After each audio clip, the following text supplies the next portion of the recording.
Dubai, emergency descent underway. 22 minutes after takeoff. Get your oxygen mask on. The pilots of a UPS cargo jet face a life-threatening emergency. A cockpit full of smoke is an absolutely terrifying condition. Can you see anything? Oh, I can't see anything.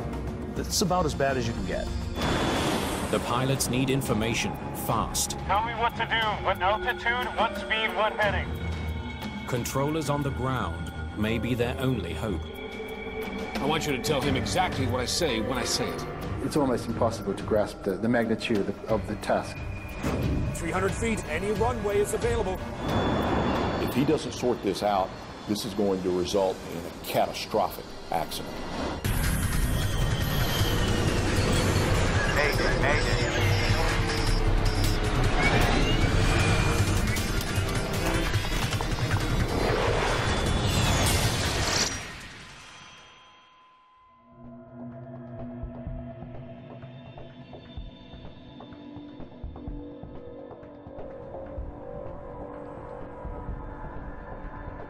Evening settles over the desert city of Dubai. The world's tallest building shimmers in the twilight. In the sky above, a 747 cargo jet climbs out from Dubai International Airport. Autopilot, engaged.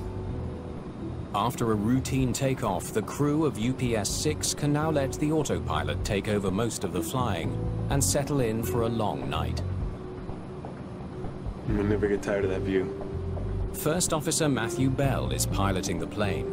He's a former US Marine who's been with UPS for 4 years. Nice flying, by the way. You got a good touch on the controls. Captain Doug Lampy is also a seasoned pro. He's been with UPS for 15 years and logged more than 4,000 hours on the 747. Both of them were said to be very skilled aviators, very experienced. The massive cargo hold of the 747 is filled with 228,000 pounds of freight bound for Germany. The 3,000-mile journey will take the plane northwest from the United Arab Emirates, past Bahrain and the Middle East, before crossing Europe to land in Cologne. Dubai is one of the major cargo hubs in the Middle East, in fact, in the world. A lot of cargo moves at night. So oftentimes when we're asleep, we have over our heads thousands upon thousands of cargo flights moving the freight and being delivered the next day. As the 747 climbs, it passes into Bahrain's airspace, and the captain tunes his radio to contact a new controller there. Bahrain, UPS 6 climbing to flight level 320. That'll be fine, UPS 6. This is Bahrain, and you are in radar contact. Radar contact now for UPS 6, thank you.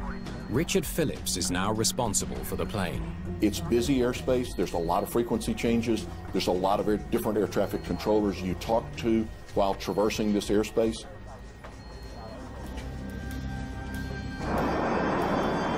"21 minutes after takeoff, the plane has climbed to 31,000 feet.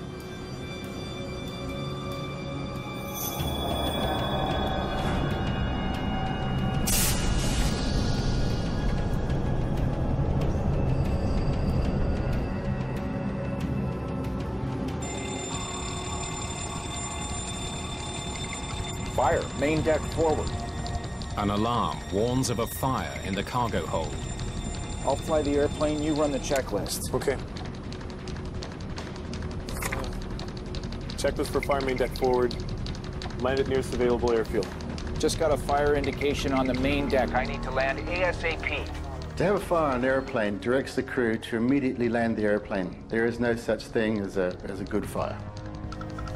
Doha is at your 10 o'clock and 100 miles. Is that close enough? Phillips asks the crew if they'd like to land at a nearby airport. But the captain has a different idea. How about we turn around and go back to Dubai? I'd like to declare an emergency. He wants to return to the airport they took off from. They knew the facility, they had the charts, giant runways, plenty of firefighting capability, good air traffic control. Phillips quickly finds a route to get Flight 6 back to Dubai. UPS 6, make a right turn heading 090.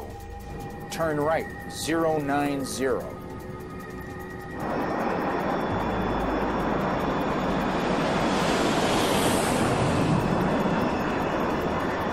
It will take 25 minutes to fly the 207 miles back to Dubai International. All available assistance required at Dubai. Emergency descent underway.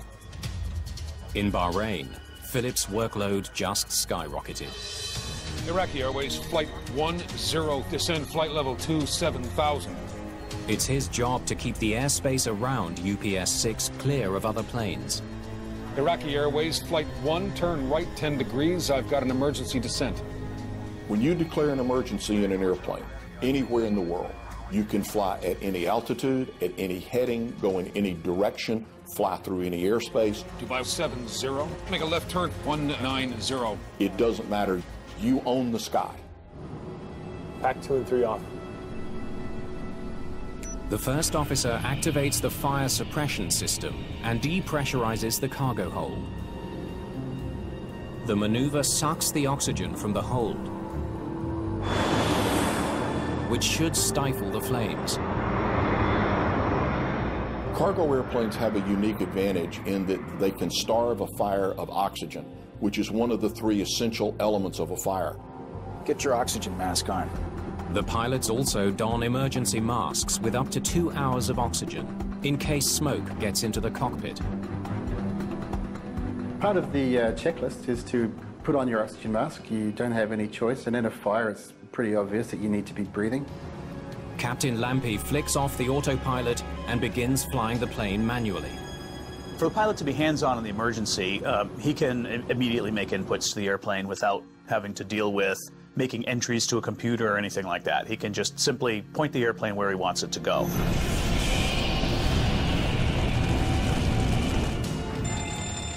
Another warning light goes off. The fire is spreading. It's a nightmare scenario. The crew now has fire alarms in several different areas of the cargo hold. The fire suppression system isn't working, and the flames are spreading fast. The fact that the fire warnings were not only not going away, but they were actually progressing, they were increasing, tells you that you have a high likelihood of a very, very serious fire in the back of the airplane. With the emergency escalating, clear communication is key. Bahrain, I need an emergency descent. This is UPS 6. Fire. UPS 6, descend flight level 270. UPS 6 is going down to what altitude, sir? Flight level 270, sir. Establishing effective communication is one of the first steps after the masks are in place. But the pilots are having trouble hearing. Can you hear me? The masks have built-in microphones. I can't hear a damn thing. In the midst of the emergency, the crew needs to adjust the setting to make them work. It can take some time because the correct selection for the microphone and the mask has to be made, the overhead speakers have to be turned on, the volume has to be turned up.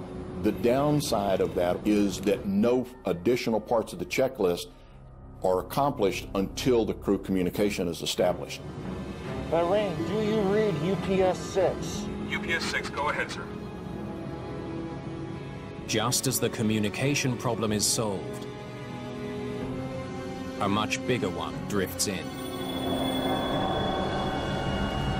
Smoke. A cockpit full of smoke is an absolutely terrifying condition.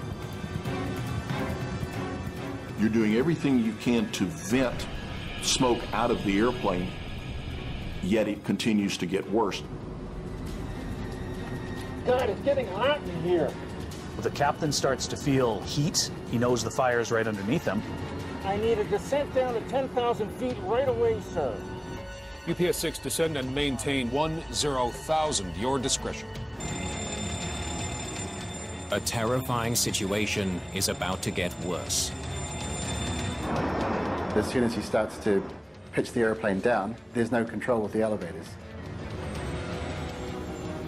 Find out what the hell is going on. I barely got control of the airplane.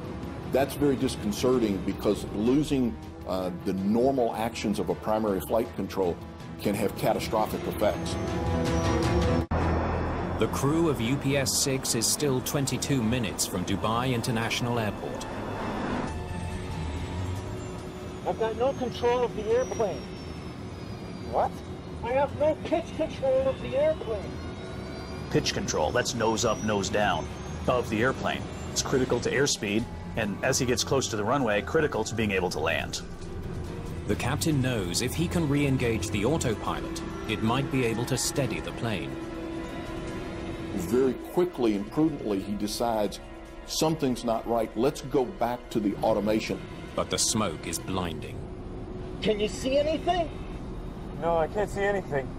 Terrifying would be an understatement, and it would require a lot of discipline to maintain the ability to fly the airplane.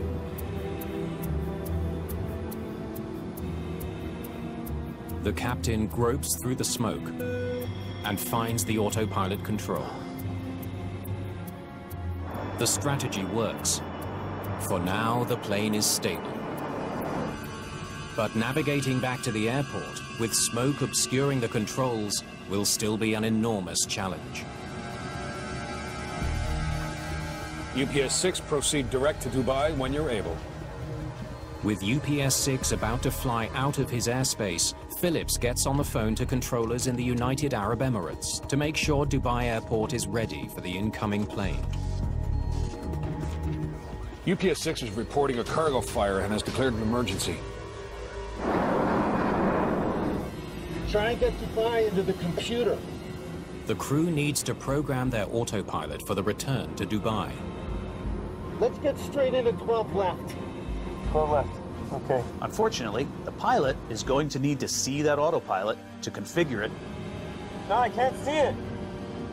It's almost impossible to grasp the magnitude of the problem-solving task. If they can get close enough to the runway and maintain the correct speed, a high-tech guidance system at the airport might help get the plane to the ground. The Instrument Landing System, or ILS, sends out radio signals from the end of the runway. It can guide the plane down both vertically and horizontally from about 12 miles out. The autopilot in the 747 is pretty sophisticated. It could pick up that Instrument Landing System signal and automatically fly the airplane and bring it all the way, basically to the threshold of the runway.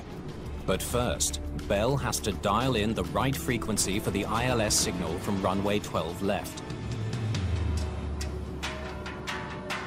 Somehow, through the smoke, he does it. UPS 6 is now less than 20 minutes from the runway. Okay, UPS 6 is straight into 12 left, sir. Straight into 12 left. All planes, stand by. Other flights are rerouted to clear the way for UPS 6. Everyone is waiting for the mammoth 747 to land. Give me a heading if you can. I can't see. Okay, stand by. The crew needs Phillips to finish guiding them to the runway. Abu Dhabi, stand by. He has to work fast. They're almost off his radar screen. Most of the time, pilots can at least see their instruments. In this case, the controller needed to be helping them in something very, very basic: airspeed, altitude, and heading. I need that heading. It's getting really hot in here. Just when the crew needs him most. We'll get right back to you with that, sir. Give that clipboard, please. Phillips loses radar contact. Thank you. UPS 6 has flown beyond the range of Bahrain's radar. Emirates, this is Bahrain Area Control. I need your readouts for UPS 6. They're off my radar. Since he can no longer see UPS 6, Phillips asks controllers in Abu Dhabi to track the plane on their radar and send him updates. Heading 106. UPS 6, heading is 106. UPS 6, heading 106, if you're able. Moments later, the pilots face their worst crisis yet.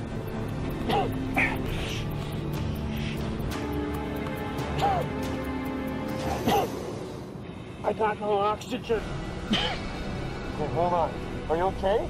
The captain isn't getting any air. I got no oxygen. I can't breathe. There's emergency oxygen beside the jump seat at the rear of the cockpit. But the captain can't reach it. Oxygen. The captain now has just one option, but it's risky. The best thing he can do now is to get up out of the seat, go back and get that supplemental oxygen.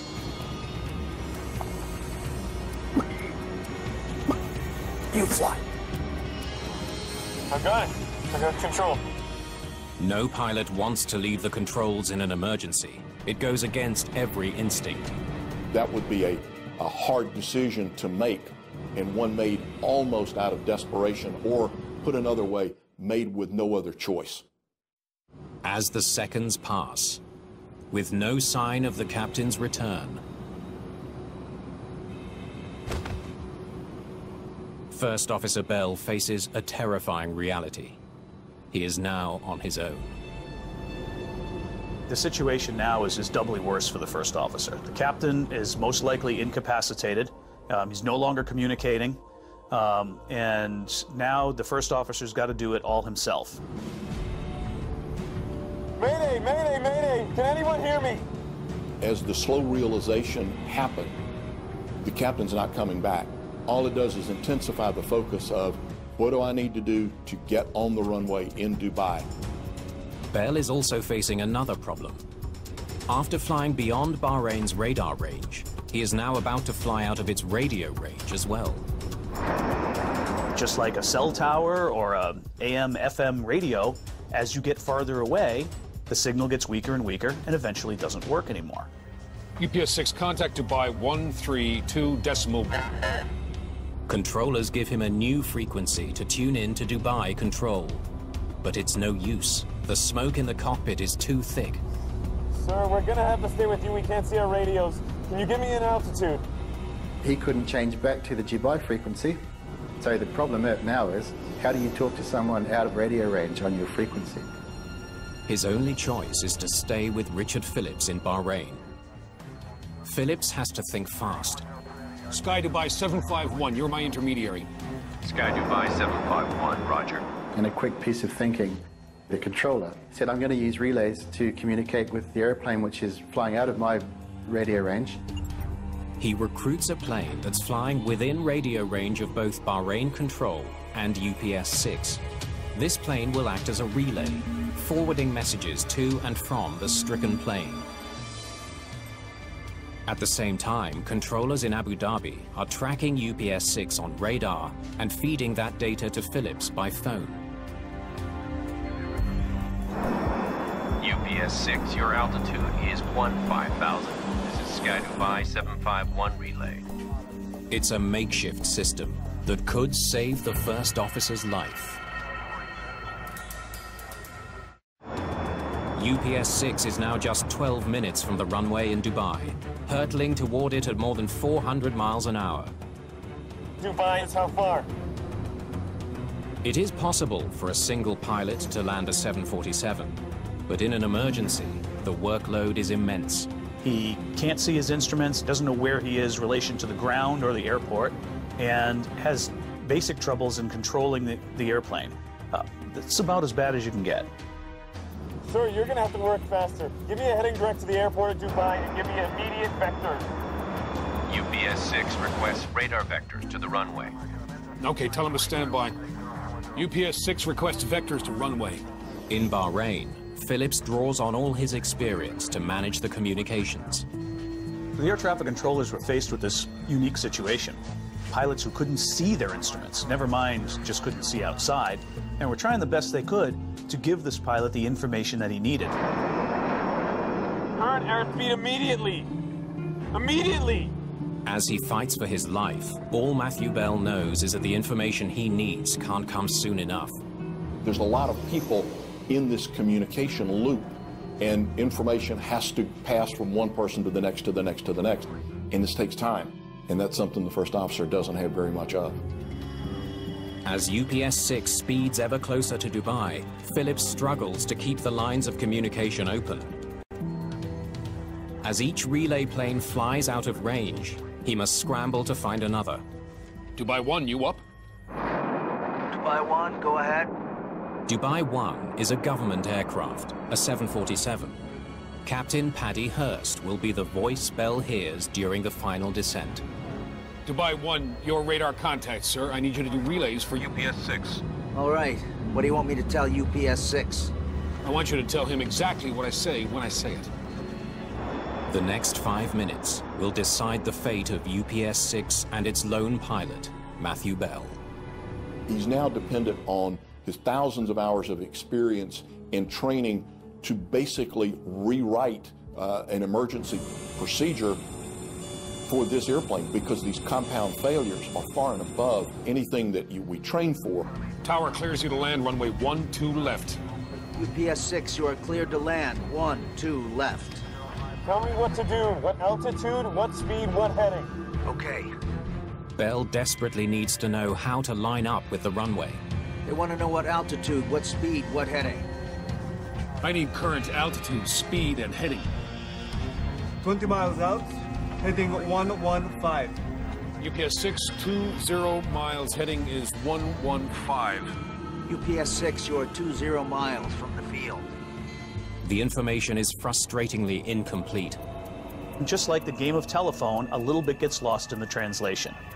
With so many people in the communications loop, every bit of data he's getting is outdated. It's not what's going on right now, it's what was going on some period of time, seconds ago. And he's trying to fly the airplane in real time. As he nears the airport, Bell takes the final step in his attempt to lock on to the runway signal. He pushes the ILS approach button. Come on! He knows it may be his last chance to get his plane on the ground safely. If the autopilot system captures the both lateral and vertical parts of the ILS, it says that you have a high likelihood of getting the airplane to the airport. You may bend it, it may end up in some pieces, but it's the highest likelihood of survival. No traffic between the field and the aircraft. No traffic between the field and the aircraft. Bell is doing the impossible. He manages to line the plane up with the runway. He's too high and he's too fast. But it's not enough. The plane is moving too fast to capture the ILS signal. In an instant, his best chance for a safe landing is gone. They said he's too fast and too high. Is he able to make a 360? Circling would give Bell more time to slow his plane and try again to capture the signal. You're high and fast. Can you do a 360? Negative, negative, negative. He's what's known as behind it. He's not on the proper vertical profile. It's not getting better. If he doesn't sort this out, this is going to result in a catastrophic accident.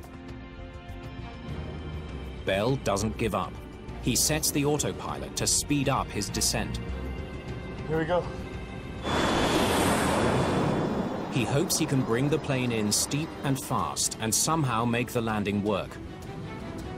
Bell is blinded by the smoke. He's operating the plane by feel. He extends the flaps and drops the landing gear.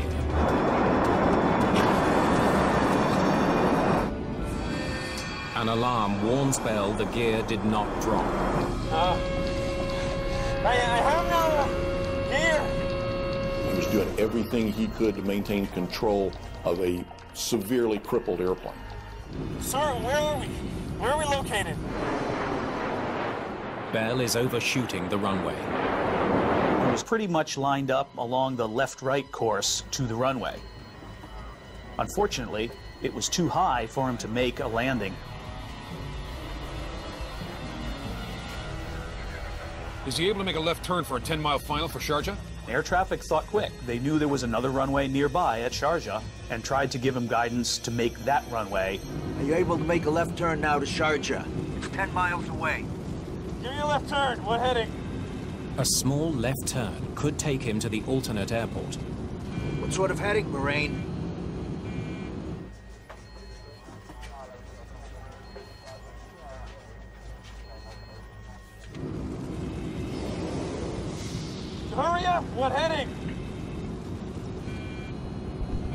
Heading 095. You're on final for Sharjah. Bell tries to enter the heading into the autopilot.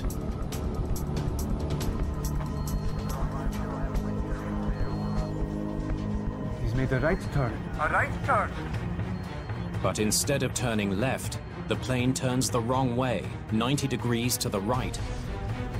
Unfortunately, one digit was wrong, 195. And instead of turning left towards Sharjah, the airplane turned right, away from Dubai and Sharjah. Bell feels the plane bank the wrong way. He disconnects the autopilot to try to correct his course, but he still has no manual pitch control. The nose of the plane drops. He has no manual flight controls. So the auto-flight system is off, and he has to control pitch, but he has no elevator control. My airspeed! What's his airspeed? Ground speed 266. The first officer never gave up trying to fly the airplane or land the airplane. Okay, your ground speed is 266. It sounds like you're too fast. 800 feet. You're 800 feet.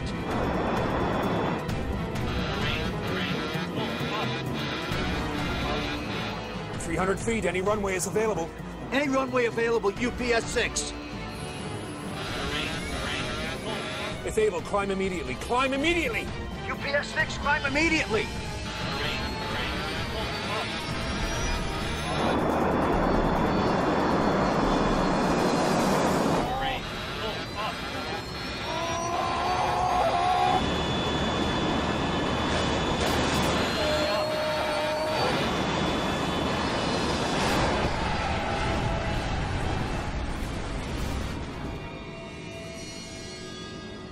What's the word?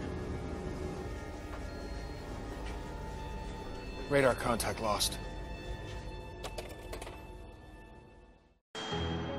UPS 6 has crashed into a military base 10 miles from Dubai International Airport.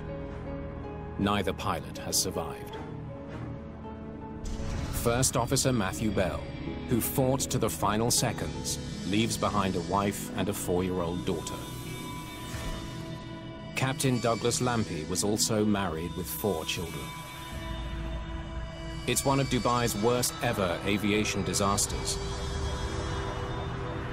And for the first time, the man in charge of the investigation is a UAE national. The Director of Air Accident Investigation, Khalid Al-Raisi. I remember it was a Friday evening on the month of Ramadan. And shortly after we got the call. He knows he's facing one of the most important challenges of his career. This is the busiest airport in this region, and UPS is a major career as well. It was so important to know what the reason that the aircraft crashed.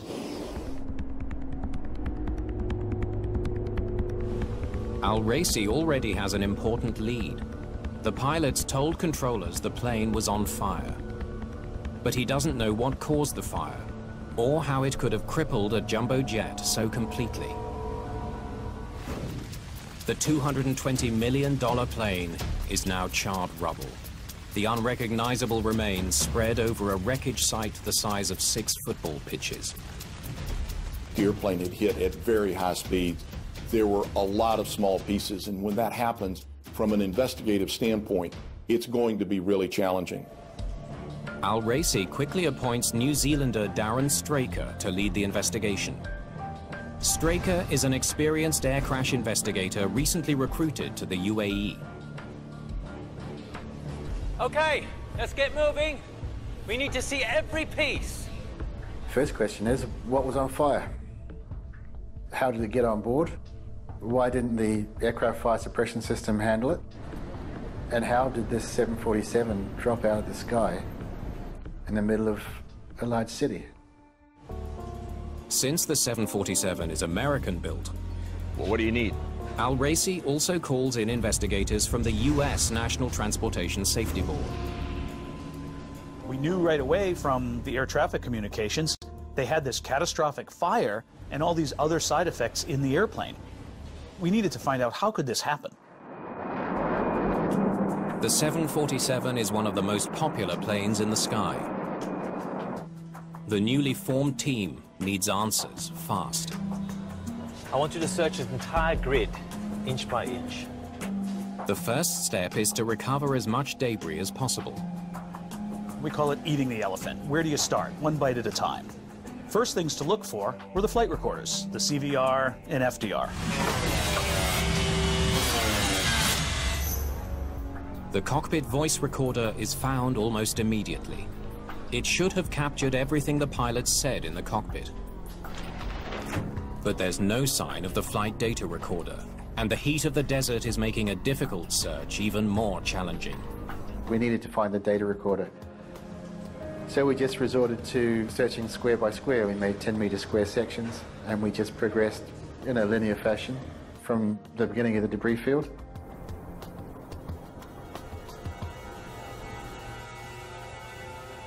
Meanwhile, investigators hope the cockpit voice recorder will provide some leads. Fire, main deck forward. But it only raises more questions. I'll fly the airplane, you run the checklist. Okay. Back 2 and 3 off. The recording shows the crew reacted quickly, immediately engaging the onboard systems designed to contain a fire. Why couldn't they make it back to the airport? Those systems should prevent this from happening, but they didn't. I got no oxygen. I can't breathe. The thing that stood out for me was the speed of the onset of the problems they faced. How does a fire get so out of control, uncontained, that the airplane is rendered almost unflyable and the crew is put at risk?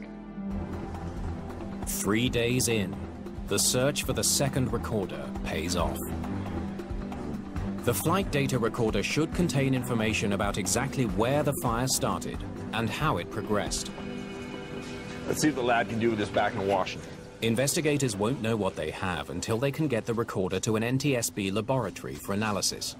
Recorders are designed to withstand some fire and some heat, but they're not completely immune. They can be burned, they can be damaged by heat and by impact.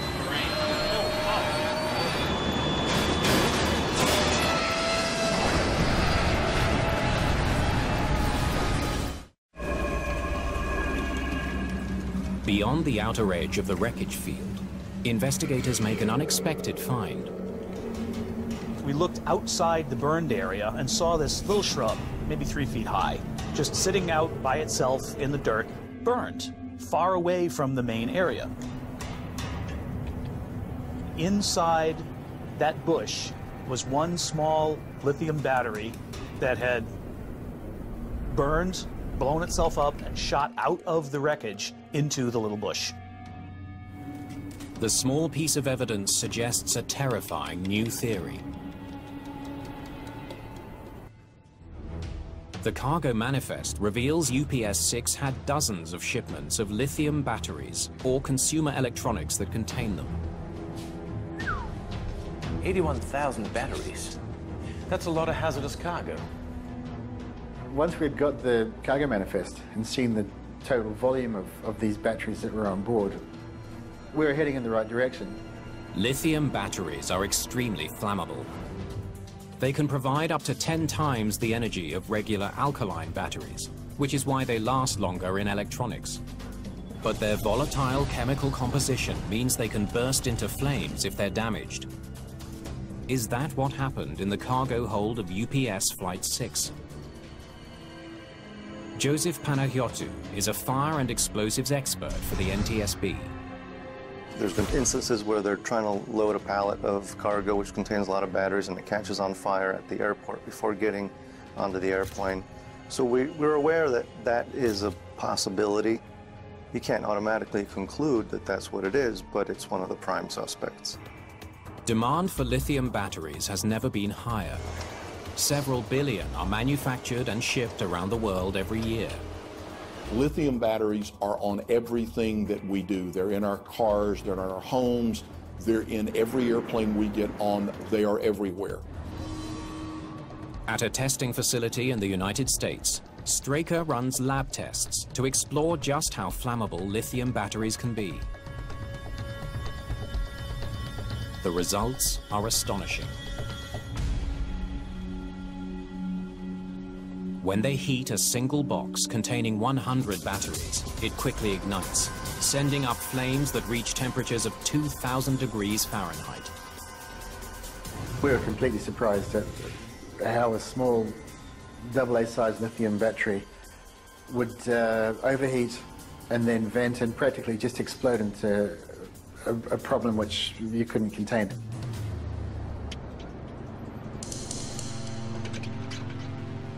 The black box flight data has been downloaded. Investigators study each parameter, trying to reconstruct how the plane broke down over time. We could see numerous systems failing, things dropping offline. We could start tracing back as things were failing, lining them up physically with the airplane. The next step is to map the failures and use them to trace the path of the fire. The data paints a vivid picture of an intense fire that burned through the cargo hold at a critical location. All the failures are right here, behind the cockpit. If you are familiar with the 747, you know it has that very distinctive hump up in the front. The cockpit is part of that hump, and the cargo deck is underneath there. A lot of the cabling, the control cables, electrical cabling and everything, ran through this one common area just at the aft part of that hump, right above the part of that cargo compartment where we saw the first fire alarms. So what was in the containers beneath those systems? Bingo. Lithium batteries.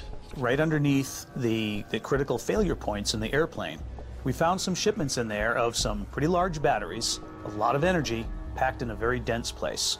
And that was a big moment to figure that out. We had the solution to the issue of where the failures originated and how they originated. In the crowded cargo deck, the flames soon spread to other containers, many of which also contained batteries. We've seen in fire tests that sometimes they become projectiles, flaming projectiles, and they can spread a fire that way and make it even worse.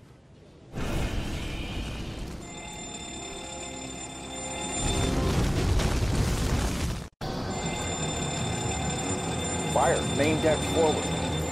By the time the crew gets a warning, the fire is already burning too intensely for the suppression system to put it out. The manual flight control system is in the direct path of the fire. Luckily, the autopilot system is not. It can still send electrical signals directly to the servos that operate the plane's controls.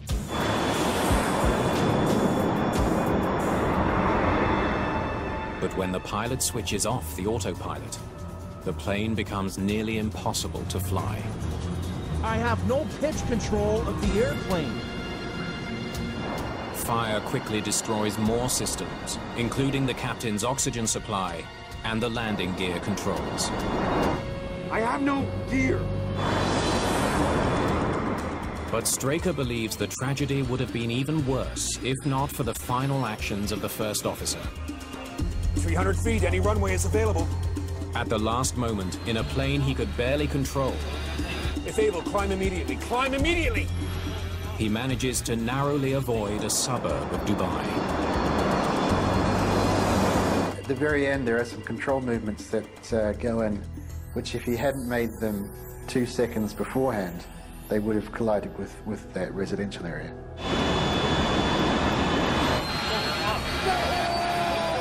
He knew what was in front of him, and he also knew from the ground proximity warning system that time was running out.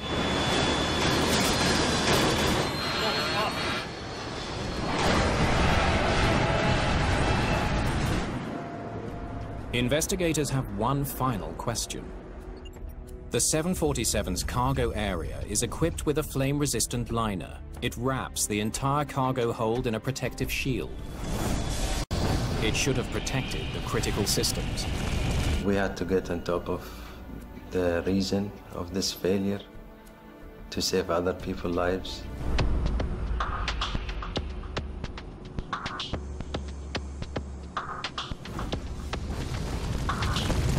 To find out how fire could have burned through the plane's protective cargo liner, investigators conduct another dramatic test. We did our tests with a representative load. The fire was on the pallet was enormous. We were standing behind glass about 50 feet away from this, and I could feel the heat. What the tests showed us is not just the energy, but the time factor as well. All this pent-up energy released so quickly that it could create this catastrophic event without the time needed for the pilots to get safely back down on the ground. The cargo liner failed. The flames spread quickly, eating through vital control systems. Once the single point of failure, which is the cargo liner, has disintegrated, you don't have protections for your oxygen system, you don't have protections for your flight control, you don't have protections for your environmental control, it's all gone.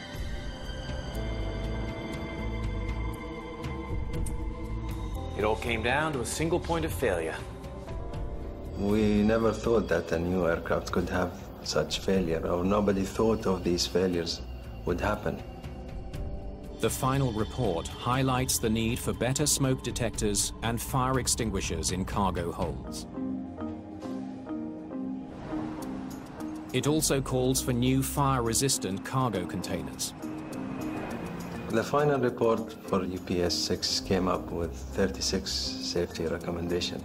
This number talks by itself on the depth of the safety lessons which we learned from this accident.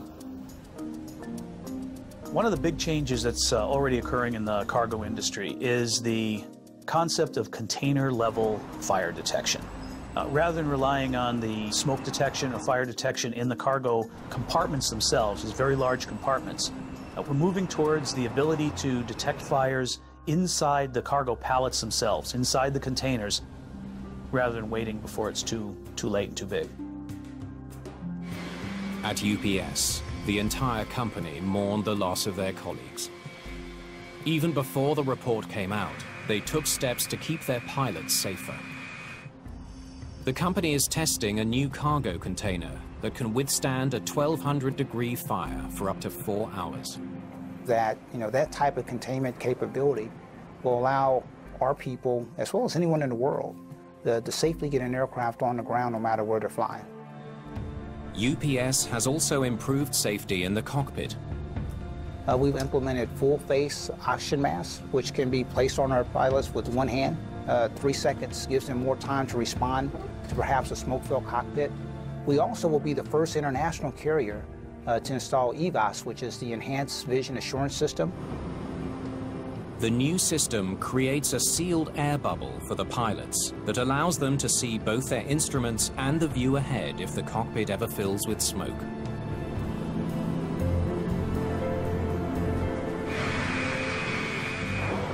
The industry has taken on board what's in the report.